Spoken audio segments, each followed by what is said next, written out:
अभी हमें कोई बता रहा था कल रात को, बोले महाराज कुछ लोग नास्तिक लोग ऐसा कहते हैं, ये महाराज लोग प्रवचन देते हैं बस खुद से कुछ नहीं करते, खुद आते हैं तो लाखों रुपए लेते हैं कथा करने का, लाखों रुपए यहाँ होता है खर्चा, लाखों वहाँ होता है खर्चा। भैया तुम टेंट फ्री में लगा दिया करो, उतना ही लाख कम होगा। माइक तुम ले लो फ्री में लगा दिया करो, उतना ही फ्री में कम होगा।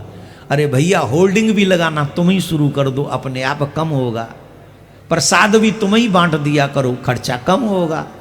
ये बाइट बाइट चद्दर खुद ही बिछा लिया करो, खर्चा बड़ा कम होगा।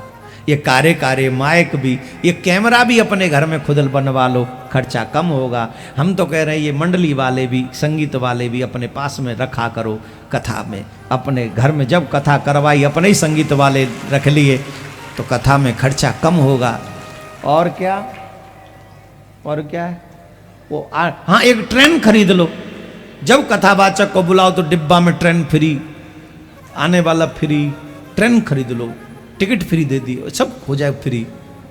क्या बात करो। तो ऐसी छोटी बातें सिर्फ वही कर सकते हैं जो ईमानदारी से अपने धर्म को न तो मानते हैं और न जानते हैं, सिर्फ सनातन को बदनाम करना चाहते हैं, सिर्फ बदनाम।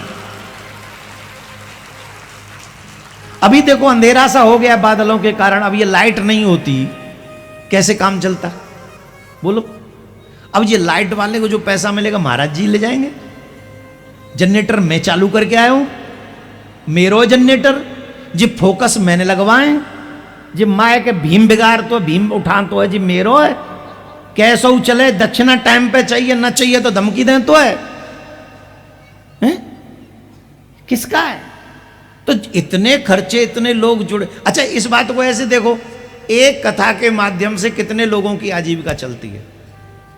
टेंट वाला अकेला नहीं आता, 50-60 आदमी साथ में लाता है, ट्रक वाला ड्राइवर भी रखता है?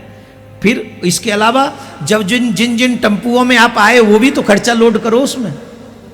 जिन टम्पुओं को आपने किराया दिया होगा उन टम्पू वालों को भी मिला, जिस माला वाले से आपने माला खरीदी होगी वो माला वाले को मिला, जहां से एक सेब खरीदोगी आपने भगवान पे चढ़ाने के लिए वो सेब फल वाले को भी भगवान ने। एक कथा के माध्यम से हजारों लोगों का ठाकुर जी पेट भर देता है, ये तुम्हें दिखाई नहीं पड़ता? अकेले एक महाराज को गाली देते रहते हो, बाकी के सब जो जिनका पेट भर रहा है वो छिप जाते, बेचारा महाराज फंस जाता अकेला। और हमसे किसी की भी कसम ले लो, हम कथा करने का 1 रुपया भी नहीं मांगते, जिसकी चाहे कसम ले लो। ये सारा जितना भी खर्चा होता है, टेंट से लेके तंबू तक, तंबू से लेके बंबू तक, और बंबू से लेके माइक तक, लाइट तक, ये सब ये ले जाते हैं। हमारा क्या?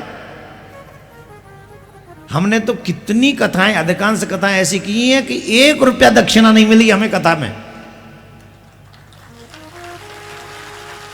अब इस बात को प्रकाशित कैसे करें? अब ऐसे प्रकाशित करें तो जिजमान बदनाम हो जाए, और जिजमान बदनाम हुआ तो भी सनातन बदनाम हुआ।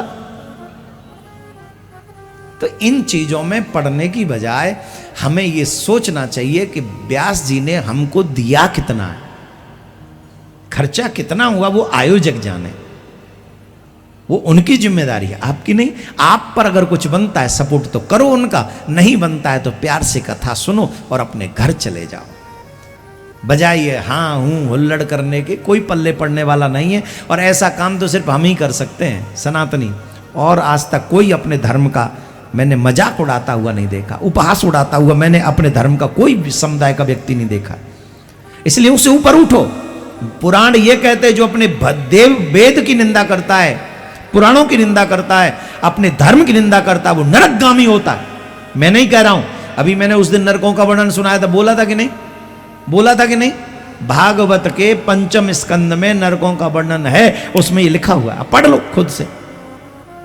तो बजाय कथा सुन के स्वर्ग जाने के निंदा करके नरक जाने की तैयारी कर रहे हो, ये कलयुग की बुद्धि तो है, और क्या इससे ज्यादा।